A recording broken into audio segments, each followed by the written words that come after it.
రూపాయలప్పుడు జీతం ఇక నా టైలరింగ్ డబ్బులు కడతోటి ఉన్నానే కుట్టలేదు. తర్వాత మళ్ళీ 9 నెలల నుంచి కుట్టిన, ప్రెగ్నెన్సీ ఉన్నా కానీ 9 నెలలు టైలరింగ్ చేసినా కానీ వెళ్తలేదు.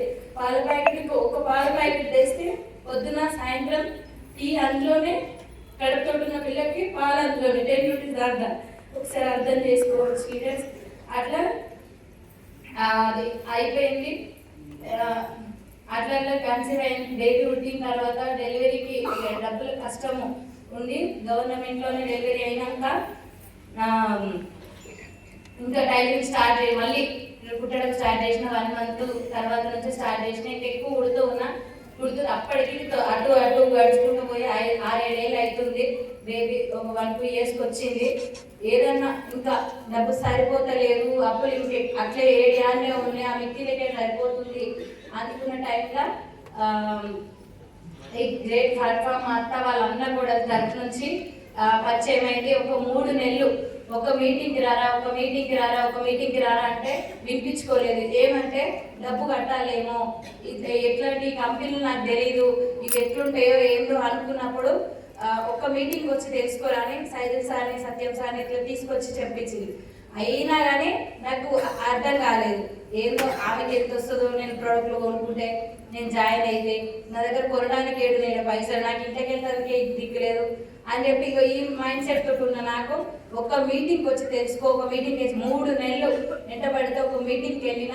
అక్కడ అదేంటి మీటింగ్కి వెళ్ళిన తర్వాత ఒక 50 మంది కూర్చున్నారు, మాట్లాడుతున్నారు. నేనేమంటే చెసేపు ఈమె కోసం వచ్చిన కదా, చెసేపు విని వెళ్ళిపోతా అనుకున్న నాకు ఆ మీటింగ్లో ఆయమ్మ 82,000 తీసుకుంటున్న, నెలకి 16 నెలలు అవుతుంది నేను పని చేయబట్టి, వెస్టీజ్లో ఒక పంటిలోకి పేస్ట్ వాడుకొని వచ్చినా అని చెప్పేసి అన్నది.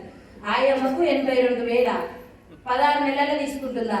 నేను ఇప్పుడు 9 సంవత్సరాల నుంచి కుడుతూనే ఉన్న టైలరింగ్, అంత ఇన్కమ్ లేదు, ఇక ఇట్లు వస్తున్నాయి ఈమెకు అని సైదుల్ సార్ ఇచ్చిన మొత్తం క్లారిటీ విన్నా. ఆయన చెప్పింది ఏంది అనేది కూడా చూడలే. కానీ ఆయనకు వచ్చిన వాళ్ళు అందరు చూస్తే ఎక్కువ శాతం లేడీసే ఉన్నారు. అందులో కొంచెం ఎక్కువగా సర్వశ్రీ మేడం, కవిత మేడం ఇట్లా అందరు చదువుకున్న వాళ్ళు ఎవరు కాబట్టి వీళ్ళకంటే వస్తుండొచ్చు అనిపించింది. తర్వాత మేడం ఎట్లా చేయాలి అని చెప్పేసి అడగడంతో మనకు తెలియని ఒక కంపెనీ కాబట్టి నేర్చుకోవాలా, మీటింగ్లు ట్రైనింగ్లు ఉంటే రావాలి అని చెప్తే మీటింగ్లకి ట్రైనింగ్ అదే మంత్లో మేడం వచ్చి గాయత్రి ఒక సార్ మీటింగ్ ఉంది 400 రూపాయలు, సిద్ధార్థ్ సింగ్ సార్ మీటింగ్ అంటే 400 అక్క, నేను కనీసం ఒక 5 బ్లౌజులు కుడితే వస్తాయి కానీ అట్లనే సరే వస్తా అని చెప్పి అట్లా 400 రూపాయలు కూడా అట్లా ఇట్లా మబ్బులు 4 గంటలు వేసి బ్లౌజులు కుట్టి 9 గంటల వరకు మళ్ళీ మీటింగ్కి వెళ్ళిపోయింది. ఎక్కడ మీటింగ్ ఉంటే అక్కడ.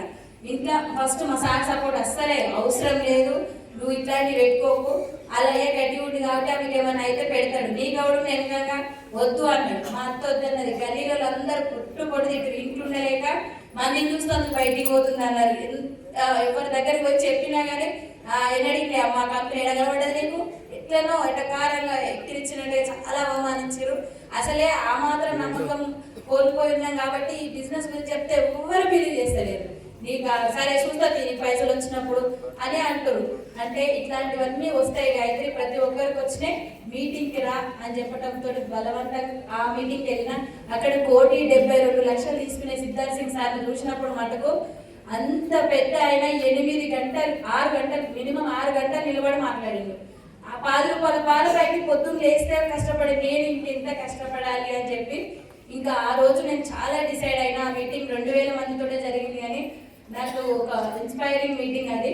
అట్లా తర్వాత కోటప్పకొండ బూట్ క్యాంప్ 2,000 రూపాయలు, 800 రూపాయల టికెట్ 1,200 రూపాయలు, 400 కట్టలేనాక ఈ 1,200 2,000 రూపాయలు ఎట్లా కడతా, నువ్వు ఎట్లా వస్తా అని అనుకున్నా. ఏం కాదు అవుతుంది, నువ్వు రావాలనుకో వస్తుంది అని అన్నాను. సరే అని అట్లా కష్టతరంగా బూట్ క్యాంప్ కూడా పోయినా. ఒక్క బూట్ క్యాంప్ పోయినా సార్ కోటప్పకొండలా అక్కడ ఏం జరిగింది ఎట్లా జరిగింది నాకు తెలియదు. చనిపోతే ఇళ్ళనే చనిపోవాలి, సక్సెస్ అయితే ఇళ్ళనే చనిపోవాలి. ఎక్కడైతే ఇల్లు అమ్మేసుకున్నానో చనిపోతే వేయడానికి కూడా ఇల్లు లేదు కదా, ఖచ్చితంగా నేను అదే ప్లేస్లో ఇల్లు తీసుకోవాలని డిసైడ్ అయ్యి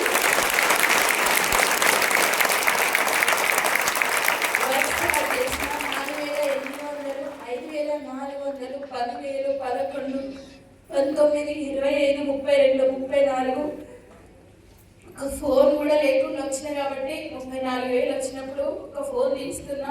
8,900 రూపాయలు పెట్టి ఒకటే ఫోన్, ఎందుకంటే 2 ఫోన్లలో బ్యాలెన్స్ చేయడానికి లేదు అని చెప్పేసి 34,000, 41, 49, 56, 69, 75, 92, 56,000 వచ్చినప్పుడు బండి తీసుకున్నాం. సెకండ్ హ్యాండ్ బండి. ఏడబడితే ఆగిపోయి ఉండేది అది. దాన్ని నెట్టుకుంటూ ఇద్దరు స్టార్ట్ చేసినాం. 19,000 వచ్చినప్పుడే దాన్ని కూడా బలవంతంగా బంద్ చేయించి తీసుకొచ్చిన. ఇంకా కష్టమైంది మాకు, ఇంట్లో కూడా చాలా కష్టం. ఇంత కష్టపడుకుంటా ఇద్దరు బంద్ చేసి ఇద్దరు తినాలన్నా అని గల్లీల చుట్టాలు అందరూ అంటారు. అయినా సరే ఒక 2-3 నెలల వరకు మామిడికాయ పచ్చడి వేసుకొని తిందాం మేము. అది ఎవరికి ఇప్పటి వరకు చెప్పాలి నేను. అట్లా వెళ్ళినాము. 56,000 వచ్చినప్పుడు బండి తీసుకున్నాము. అక్కడ కొత్తది చాలా హ్యాపీగా అనిపించింది. నాకు బండి తీసుకున్నప్పుడు చాలా మంది అన్నారు ఇక ముందు పడ్డట్టు నూతి అని అన్నట్టుగా మాట్లాడి. 65, 79, 92, 98, 1,02,000 వచ్చినప్పుడు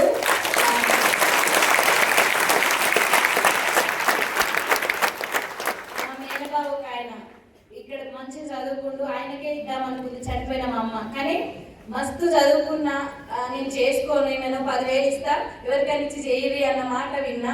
కానీ ఆయన జీతము ఇప్పుడు 84,000 రూపాయలు.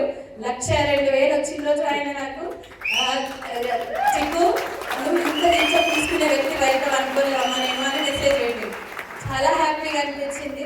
తర్వాత కారు తీసుకోవాలి నాన్న అన్నాడు సైజన్న.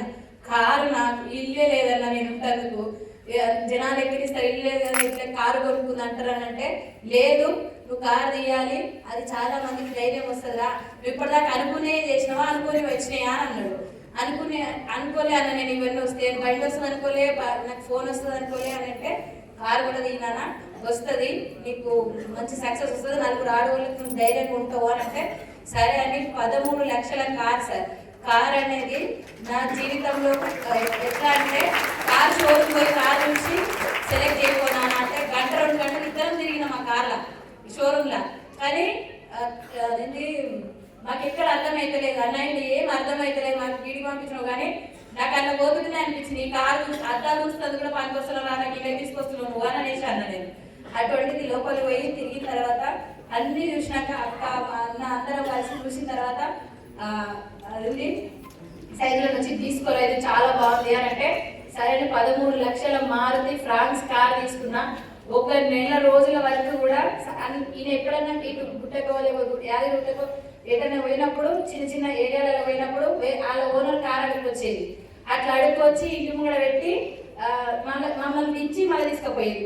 ఇది కూడా అట్లనే తీసుకుపోయి చేస్తాడేమో మళ్ళా అనిపించింది నాకు. నా కారు నమ్మటానికే నాకు 1 నెల రోజులు పట్టింది. నేను అట్లా ఆ కారు వచ్చిన తర్వాత నాకు అనిపించింది నేను ఖచ్చితంగా ఒక 70 లక్షల రూపాయలు ఇదే ప్లేస్ లో కొనడానికి కారు వచ్చిన రోజే డిసైడ్ అయినా.